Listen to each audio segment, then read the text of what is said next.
जब भी मुश्किल समय आता है तो सबसे पहले पैसों की जरूरत पड़ती है, क्योंकि कोई भी काम पैसों के जरिए ही पूरा होता है, जिसके लिए या तो लोग क्रेडिट कार्ड का इस्तेमाल करते हैं या फिर किसी से पैसे उधार ले लेते हैं या फिर पर्सनल लोन के जरिए पैसे की जरूरत को पूरा करते हैं।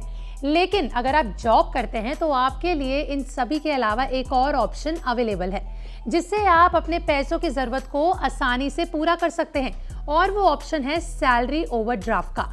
तो चलिए वीडियो में आगे आपको समझाते हैं कि आखिर सैलरी ओवरड्राफ्ट होता क्या है। इसके बारे में पूरी जानकारी हमारी वीडियो में आपको आगे मिलेगी। सबसे पहला सवाल और वो ये कि क्या है सैलरी ओवरड्राफ्ट। देखिए, आपके सैलरी अकाउंट पर कई तरह की सुविधाएं दी जाती हैं और उन्हीं में से एक है सैलरी ओवरड्राफ्ट। इजी लैंग्वेज में समझे तो ओवरड्राफ्ट एक तरह का लोन होता है जो जरूरत पड़ने पर आपके सैलरी अकाउंट पर भी मिलता है।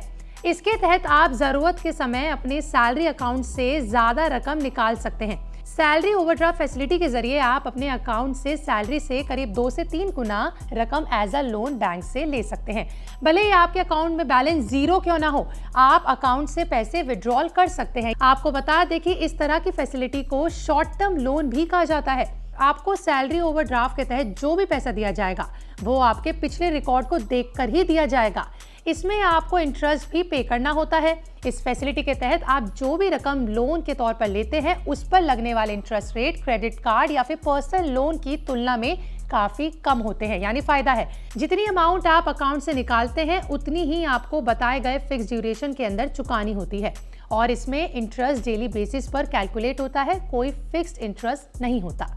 लेकिन इसमें एक चीज का खास ख्याल रखना है, वो ये कि हर बैंक के अलग अलग नियम होते हैं। जैसे कि कुछ बैंक आपको ओवरड्राफ्ट फैसिलिटी के तहत 2 से 3 गुना तक की अमाउंट विड्रॉल की इजाजत देते हैं, तो वहीं कुछ बैंक महीने की सैलरी का 80 से 90% तक अमाउंट ही लोन के तौर पर आपको दे देते हैं। ये सुविधा आपको दे देते हैं। तो आइए अब ये जान लेते हैं कि सैलरी ओवरड्राफ्ट के फायदे क्या होते हैं। देखिए, सैलरी ओवरड्राफ्ट के कई फायदे हैं। उसमें सबसे पहला फायदा ये है कि इसमें आपको पर्सनल लोन की तरह प्रोसेसिंग फीस नहीं लगती।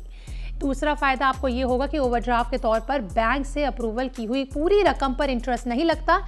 देखिए, जितनी अमाउंट आप खर्च के लिए निकालते हैं उतनी ही रकम पर आपको इंटरेस्ट देना होता है, ना कि पूरी अमाउंट पर। लेकिन वहीं अगर आपने पर्सनल लोन लिया है तो जितनी अमाउंट अप्रूवल होकर आपके अकाउंट में आ गई उसी पूरी रकम पर आपको इंटरेस्ट देना होता है। चाहे आपने उसमें से कुछ खर्च करा हो, कुछ भी ना खर्च करा हो, उससे उनको कोई मतलब नहीं है। इंटरेस्ट चुकाना तो आपको पूरी रकम पर ही पड़ेगा। तीसरा फायदा ये होता है कि अगर ओवरड्राफ्ट फैसिलिटी से लिए गए लोन को टाइम से पहले चुकाते हो, यानी कि आपने प्री पेमेंट कर दी है, तो उसके चार्जेस नहीं लगते।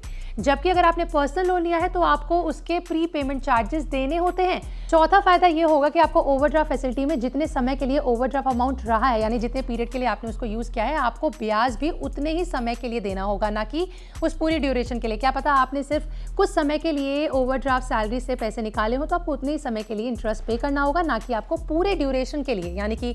तो अगर आपको इस बारे में पता तो हमें कमेंट सेक्शन में लिख के जरूर बताएं। अगर आप भी नौकरी करते हैं और क्या आप इस बारे में जानते थे कि कुछ सैलरी ओवरड्राफ्ट नाम से कोई फैसिलिटी भी आपको मिलती है। अगर नहीं तो कमेंट में लिख के जरूर बताइएगा। वीडियो अच्छी लगी हो तो लाइक शेयर करना ना भूलें और हमारे चैनल पैसा लाइव को भी सब्सक्राइब कर लें।